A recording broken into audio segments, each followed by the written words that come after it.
একটা কথা জিজ্ঞেস করি। করুন। মানুষ মানুষকে দুঃখ দেয় কেন? কারণ দুঃখ চর্চার জন্য মানুষই সর্বোত্তম। অন্যান্য প্রাণীকে দুঃখ দিলে সেটি সে ব্যক্ত করতে পারে না, ফলে যে দুঃখ দেয় তার দুঃখদানে পুরোপুরি পরিতৃপ্তি আসে না। আচ্ছা, আরেকটা কথা। জি বলুন।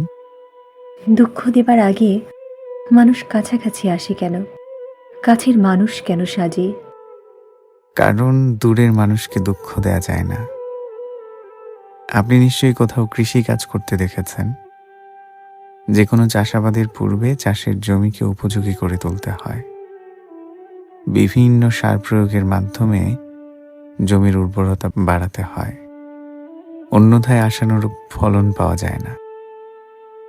ঠিক তেমনি দুঃখের চাষাবাদ করতে হলে ফসলি জমির মতো আপনি যে মনে দুঃখ দিবেন, সেই মনটাকে দুঃখ পাবার মতো উপযোগী করে তুলতে হয়। বিভিন্ন আবেগ আর ইমোশনের মাধ্যমে অনুভূতির উর্বরতা নিশ্চিত করতে হয়, আর সেটি অর্জন হয় কাছে মানুষ হওয়ার মাধ্যমে।